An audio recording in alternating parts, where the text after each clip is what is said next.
வணக்கம் உறவுகள் நண்பர் தமிழ் சொந்தங்களா எப்படி இருக்கிறீங்க? நல்லா இருக்கீங்க நான் நினைக்கிறேன். நானும் அதே போல் தேவனுடைய சுத்த கிருபியால் நல்லா இருக்கிறேன்.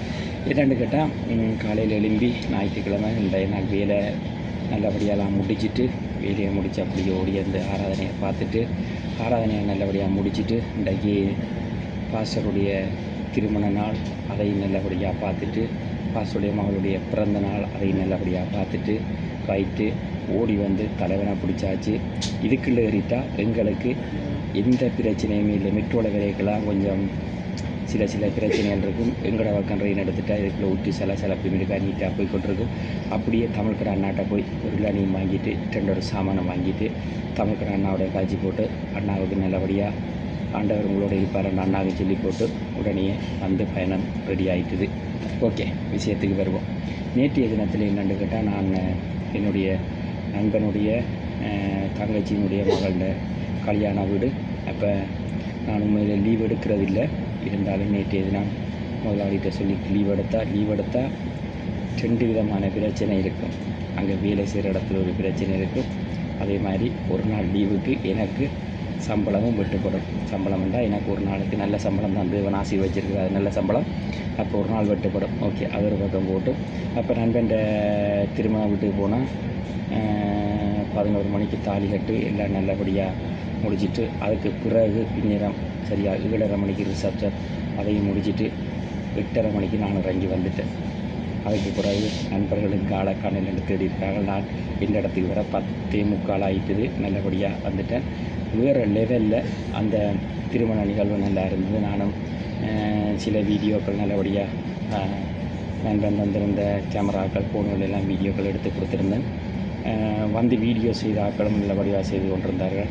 கொஞ்சம் இந்தியாவில் நாங்கள் ப்ரோக்ராம் செய்த காலங்கள் போல் ஒரு பின்னோட்டம் ஒன்று வந்தது.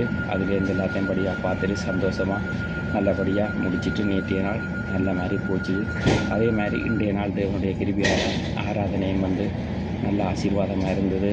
அதே மாதிரி வார்த்தைகளும் வந்து தேவனுடைய பிரசங்கங்களும் வந்து மிக அருமையாக இருந்தது. தேவன் எப்பொழுதும் நாங்கள் ஒரு நாள் முழுக்க ஓடி உழைக்கிறோம். இந்த ஒரு மிகுதியாக இருக்கிற மிகுதி நேரத்தை தேவனுக்கென்று சொல்லி ஒரு 3 மணி நேரம் கொடுக்க முடியலை என்று சொன்னால் என்ன நாங்கள் அப்படி என்ற ஒரு நினைப்பில் இவ்வளோ தூரத்திலேருந்து எப்பயுமே வருவேன். அது மகிழ்ச்சியாக இருக்கும். வந்தால் உண்மையிலேயே தேவனுடைய ஆசீர்வாதம் பிரசன்னங்களை உணரக்கூடிய விதத்தில் எனக்கு எப்பயும் இருக்கும். அது தேவன் என்ன அப்படி வச்சிருக்கிறாருக்கா தேவனுக்கு நன்றி. எப்பொழுதும் வன்னிமலத்தில் யூடியூப்பில் இனி வந்து தேவனுடைய காரியங்களோடையே நான் கடந்து கொண்டிருப்பேன். அதே போல் வெளியிடங்கள் போயிட்டுள்ள உங்களுக்கு என்னுடைய சொந்த குரலில் பதிவுகள் வந்து கொண்டிருக்கும். காரணம் என்னென்று கேட்டால், நான் சில மியூசிக்களை எடுத்து அதுகளை ஆட் பண்ணி செய்யலாம் என்று சொன்னால் அதுகளுக்கெல்லாம் காசு கேட்கிறார்கள். அதே போல் பாடல்கள் வைக்கலாம் என்றாலும் அதுகளுக்கு வந்து காசுகள் கட்ட வேண்டி இருக்குது. அப்போ அதுகளுக்களால் வந்து அதெல்லாம் தேவையற்றபடியே இன்னொருவருடைய மியூசிக்கையோ இன்னொருவருடைய பாட்டையோ எடுத்து வச்சு அதுகளுக்கு காசு கட்டுறதை விட எங்களுடைய சொந்த குரல்லையே ஒவ்வொரு இடத்தையும் பதிவு செய்யக்கலாம். அது மகிழ்ச்சியாக இருக்குன்னு நான் நினச்சிருக்கிறேன். அதே போல் மிக கவனமாக இருங்க. ஃபுட்பால் வேர்ல்ட் கப் தொடங்க போது எல்லா போர்டர்களும் பாதுகாப்புகள் பலப்படுத்தி இருக்கிறேன். நேற்றைய தினத்தில் திருமணத்துக்கு வேறு நாடுகளிலிருந்து வந்தவர்கள் சொன்னார்கள், ஒவ்வொரு இடங்களையும் தங்களையும் பார்த்து பரிசோதனை பண்ணி விடுறாங்க. விசா இல்லாத நண்பர்கள், உறவுகள், தமிழ் சொந்தங்கள், வெயில் காலம் தொடங்கிட்டு நண்பர்களோடு உங்களுக்கு விசா இல்லைன்னு தெரிஞ்சு கொண்டு வேறு நாடுகளுக்குள்ளே போக பார்க்காதீங்க. தேவையில்லாத சிக்கல்களை தேடிக்கொள்ளாதீங்க. ஏனென்றால் நாடு கொஞ்சம் இறுக்கமான ஒரு சூழ்நிலையில் இருக்குது. எல்லா நாட்டிலையும் போர் பதட்டங்கள். அதே போல் 2027 இங்கேயும் ஒரு ஆட்சி மாற்றம் ஒன்று வேறு இருக்குது. கூட கவனங்களில் கொள்ளுங்கள். எப்பொழுதும் உங்களை நீங்கள் தான் பாதுகாத்து கொள்ளணும். மற்றவர்கள் வந்து உங்களை பாதுகாத்து கொள்வார்கள் என்று நினைக்கிறேன். நண்பர்கள், என்னுடைய நண்பர்கள் எனக்கு கொண்டால் எப்பயுமே நானும் அவர்களுக்கு கொண்டால் அப்படித்தான், எனக்கு கொண்டாலும் அப்படித்தான். எனக்கு தேவனுடைய சபையார் இருக்கணும். ஒவ்வொரு விடயத்துக்கும் எனக்கு ஆலோசனை சொல்வார்கள், என்ன நடத்துவார்கள். அது தேவனுடைய பெரிய கிருபையாக இருக்குது. அதே போல் நீங்கள் ஒரு தடவை உங்களுடைய வீடு வாசல், உங்களுடைய வேலிடங்கள், உங்களுடைய தொழிற்சாலைகளாம் கவனமாக பார்த்து கொள்ளுங்கள். அதே போல் ஒவ்வொரு நாளும் நீங்கள் ஒவ்வொரு விடயத்தையும் நல்லபடியாக செய்யும் பொழுது தேவனுடைய உதவியை தேடுங்கள். கடவுள் இல்லை என்று சொன்னால் இந்த உலகத்தில் ஒன்றுமே இல்லை. உங்களுக்கு ஒரு சத்தியமான ஒரு காரியத்தை சொல்கிறேன் கேளுங்க.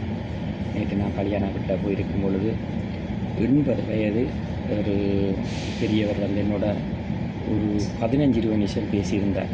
இலங்கையில் ஏறக்குறைய 4 கோடிக்கு பெறுமதியான வீடு யாழ்ப்பாணத்தில் கட்டி வச்சிருக்கிறார். இங்கேயும் நல்ல சொத்து பத்து இருக்குது. ஆனால் அவரால் சாப்பிடக்கூடிய சூழ்நிலை இல்லை.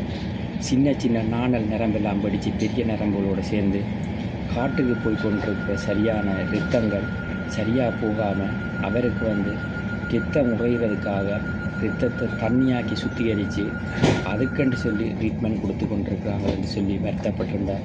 இந்த இடத்துல தேவனுடைய சத்தியத்தை நான் சொன்னேன். 3 பேருக்கு நேற்றைய தினத்தில் தேவனுடைய சத்தியத்தை சொல்ல தேவன் கிருபை செய்தார். போகிற இடமெல்லாம் தேவனுடைய சத்தியத்தை நாங்கள் சொல்லுவோம். தேவனை ஏற்றுக்கொள்கிறதும் ஏற்றுக்கொள்ளாதும் அவருடைய கடமை. தேவன் சொல்லுகிறார் அப்படின்னா, சமயம் வாய்த்தாலும் சரி வாய்க்காட்டும் சரி சத்தியத்தை பலமாக சொல்லுங்கள். சத்தியம் சொல்ல வேண்டிய எங்களை கடமை. சத்தியத்தை சொல்லுவோம். உங்களுக்கு இப்பொழுதும் ஆராதிக்க கஸ்மனில் ஜெபவீடு சுவிசேஷ திருச்சபை இருக்குது. நீங்கள் ஆராதித்து கொள்ளலாம். அது மிகவும் ஒரு ஆசீர்வாதமாக இருக்கும், விடுதலையாக இருக்கும் என்று நான் உங்கள்கிட்ட எப்பயுமே சொல்கிறது தேவனுடைய காரியத்தை தான். இந்த ராத்திரி பொழுது உங்களுக்கு நல்ல பொழுதலாக இருக்கும் என்று சொல்லி உங்களிடமிருந்து விடைபெற்றுக் கொள்கிறேன். உங்கள் வன்னிமலை தொழிற்சி. நன்றி, வணக்கம். நல்லது.